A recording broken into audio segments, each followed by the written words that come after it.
Boy Poodle checking in, man. I'm live with the homie of the evening. They got the hottest show out right now, Money and Violence. They on season 2. Mr. Ray Day, man, what's poppin'?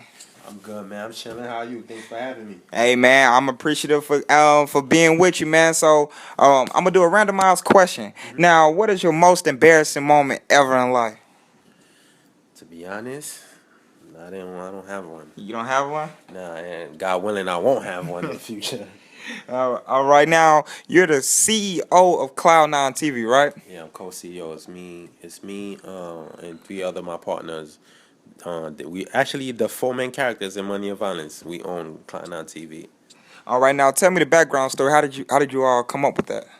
Well, what Cloud9 TV or Money and Violence? No, Cloud9 TV. Oh, Cloud9 TV. Shane and Kane. They used to do promotion, like they promote parties and all that, and they used to do the clothing. And actually, Kane is my cousin, so I used to see him grinding real hard, and his ambition used to motivate me. Like, I see what you're doing. So one day I just highlight my boy, which is Rafe. I'm like, yo, these guys got something. All they need is just a little funding and backup, and we just got together and we worked. Okay. Now, what are your responsibilities or the duties of Cloud9 TV since you are co-CEO? Right now, making sure the website is up running because we have money and violence on there, and we basically building traffic so we could get advertisement and all that. And we got a few other plans, but I can't speak on really right now. 'Cause I don't want nobody else stealing our plans. But we got something going on for Cloud9 TV.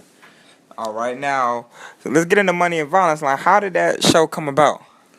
That show came about my partner again, Rafe. He always had this idea since I knew him. He always had this idea, money and violence, money and violence. And then one day he was like, "Yo, I want to make a movie." So I'm like, you're a pretty good writer." He never done it. We never did this before. Or just buy the camera and we just take it from there. And we just bought a camera, one boom mic, and we just started working.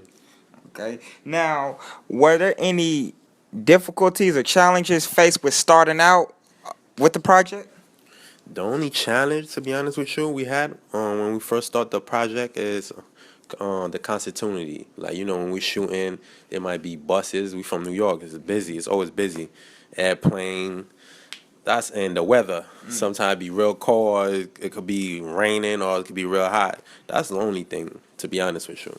All right. Now, what are your feelings like when people say this show is like another Wire? Like, do you have any feelings or like discrepancies when people try to compare you guys? Those feelings are great and wonderful to me, because it's Wire. If you look at the Wire, that was a show that was on television, right? And then they probably have a bunch of writers who wrote that show, and a bunch of experienced actors or whatever you want to call them, but people that's been in the field already. Money and Violence, we just started. That was our first time. None of us ever acted before. The director and the writer never wrote a series before, a movie before. So to be compared to something like that, that's big. You understand? Like, so I take that. To me, that's a compliment. So, so my next question is, you guys are all from Brooklyn, right? Yeah. All right. So now, with you guys shooting a show like this, is it difficult to publicize, a lot of the material that's going on, because you have people like you guys may have people that have real stories and y'all put them into the show. Now, is it difficult to publicize it on the show? What you mean? Like, just say if you got partners that's doing having an ongoing case or something like that, and you guys may place that on the show, but y'all may twist it around. Now, is it difficult to publicize things like that? Well, first of all, money and violence is not. It's not like based on our life. It's based on reality of the world where we come from. You understand? And we're not stupid or dumb. We wouldn't do something that's gonna put our friends in jeopardy. So whatever you see is like whatever we saw. And of course, we had the entertainment part because we had to entertain people. But it's basically a reality about life. So what is the differences between from day one to now? Because you guys are on Tidal, you guys are making money now. So like, what are the differences? To me, there's no difference.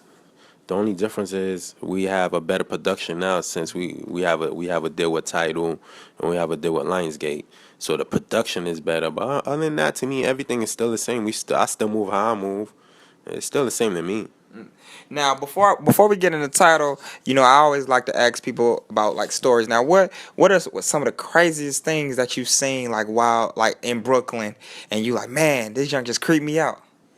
What you mean, like crazy thing, but cause of money and No, violence, no, no, or no, no. Just crazy things in general since you're from New York. the craziest thing I seen? Honestly, nothing. Cause every time you think you see something crazy, you see something else. Well, we don't get to see crazy things too often out here. Like I know you probably may see a crackhead running around the street naked or just Oh, something just so crazy. it don't even gotta be a crackhead running down the street in New York. You get crackhead out of town. I don't know, man. It's new. I don't know. Mm. I can't think of anything right now, top of my head. The craziest thing I've seen in New York. 9/11. 9/11. Yeah. Oh, so you experienced 9/11? Yeah, I was in school. Mm. And you saw the whole smoke. That was the craziest thing. 9/11. Okay, Yeah. okay, we can compete with that. Now let's get into title. Now, how did title come about? Well, title came about because what you want to call it? Our manager, he has relationship with people over with Shaka, and then word got back around. Jay-Z was watching the show, and Jay-Z told one of his best friend to watch the show, Tata. So they were just watching the show, and it's Brooklyn, and it was only right. So we had the right content, and title need that, and then that's how the deal came about. Now, how did you feel that the biggest hip hop star is watching y'all show and he's inquiring about you guys coming to title? Like, tell me about your exact emotions when you heard the news. When I heard the news on you, what's funny is I'm weird, right? Mm-hmm. Sometimes I call things before it happens. Like I'm like, this is gonna happen, and it happened, right? But it was just like, it was like a blessing because Jay-Z, that's my idol. Like that's my favorite rapper. I remember meeting him before, so now for me to be in a place where like, damn, he's watching, he know who I am. Like that's like crazy. That's like wow, like because I said it before. I remember when I was younger, I used to tell him, watch, I'm gonna be there. I had to tell him. They used to look at me like I'm crazy, but people that knows me be like, yeah, he been said that. So it's just funny. It's just not funny, but just crazy how it happens. Well, did Jay-Z has a hands-on aspect of the show Money and Violence, or like how does Jay-Z tie into you guys show? Oh no, we just give Tidal the permission to have the show on their website. That's about it. He's not running the show. Like no, it's still Rafe Mo runs. We still own everything. So Now, why did you guys go with title? Because you guys could have went to any other network. Why was it just because Jay-Z's from Brooklyn and we're from Brooklyn and we feel safe like that, or why was that? I mean, to be honest with you, everybody holla at us from Puff. Everybody called us. The reason why we went with Jay-Z, it's a home pride thing, right? It's Brooklyn, and it's about building a relationship. Matter of fact, we got less money from Lion Gates because we signed the title, but we didn't care about that. It was just about let's build a relationship. The money gonna come. We know how to make money. That's not the major thing, but let's learn. Let's build relationship with others, and it's Brooklyn, man. It's a Brooklyn pride. Now, I was watching you guys interview on the Breakfast Club, and you were saying about creative control. Like a lot of these major networks, they was going to give you a deal, but they wanted to take you guys creative control. Now, do you still have complete creative control, or is it other people have input? Nah, we still have 100% control of everything. Okay. Now, we got 1.3 million hits. I was looking at the views. How does that make you feel? Like I said, I don't want to sound cocky or arrogant. You knew it, but I knew it. Like if we didn't put it on Tidal first, like we just put it on YouTube yesterday, and I'm like, yo, first week we're gonna do 1 million on YouTube because the anticipation, how people was like asking about the show. I'm like, nah, we gonna hit 1 million, but we did it on Tidal, so that's beautiful. We like, I don't know, we went platinum, right? I guess. Yeah, platinum. Yeah. Almost 2 times platinum. Yeah. It's gonna be 2 times platinum by next week. In a few days, so good luck. Yeah. So now with title being expensive, $20 a month, now does it affect your streams and your views? Because a lot of people can't afford title. No, actually, it's not $20. You have an option to pay $20. You could just pay the $10 and you can watch the show, and it doesn't affect the views because a week after We air on Tidal. We air it on our website, Okay. cloud9tv.net, which is free. Then the next day we put it on YouTube. So it all depends on the people. If you really want to watch it or you want to wait. Okay. So I'm looking at you guys. You guys have a relationship with Ti. Now explain the relationship and how did that come about? I mean, that came about, like I said, he was watching the show, Hmm. and our manager, they networking, and it made sense. So we got an endorsement from them, and we do business with them. So we was talking earlier. Now you're here in Atlanta for the All Eyes on Me movie, and you're a part of it now. Can you say what type of character you're gonna be in, or? Well, I can't go into detail. Just know I'm in there. Are you in there? They're gonna remember me. Oh, so you look like you could be the killer. You look like you could play I, Fox Killer or I something. don't know, man. They're just gonna have to wait and see. And shout out to Benny Boom, man. Thank you. He always looking out. Like he always showed me love day one. He was the first dude who put me in a video. Like he just showed me love from day one. So shout out to Benny. So how is it working on the set so far of the Tupac movie, being part of something that's going to be legendary when it comes out? That, like I said, certain moments it's just like you can't believe it. It's like wow, cause as a kid I can remember first time I heard hit 'em up or Brenda got a baby or dear mama. I'm like damn, that's like people I used to look up to. Like I used to listen to their records just to get in a better mood or whatever I was going through. I'm like I could listen to this Tupac record and I'll be alright.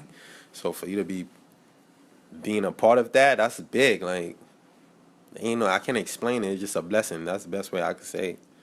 What do you guys as a total? What do you guys have coming up next? Right now, we just focusing on finishing season 2 because we still working on, we still filming. And Mo Rafe, he has 2 novels that he wrote, and we have Cloud9 TV that we working on. And in the future, I just hope we just get into more movies and play different roles.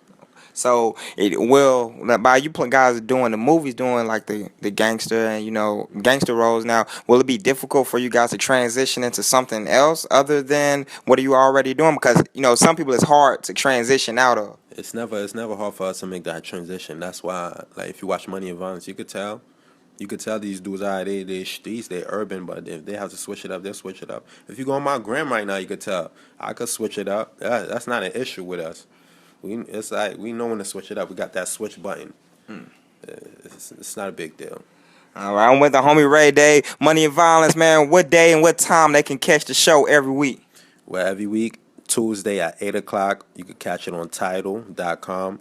Then the following week, which is like 7 days later, you could catch it on cloud9tv.net or YouTube. All right, now where they can follow you on social media? You can follow me on IG. My IG is Ray_Day number 9. The number 9. Ray Day 9. All right, hey, man. Money and Violence. Y'all check it out, man. Ray Day in the building. PudoTV.com. We out. Appreciate Appreciate that, my boy. you. No problem, man. Get this picture and then.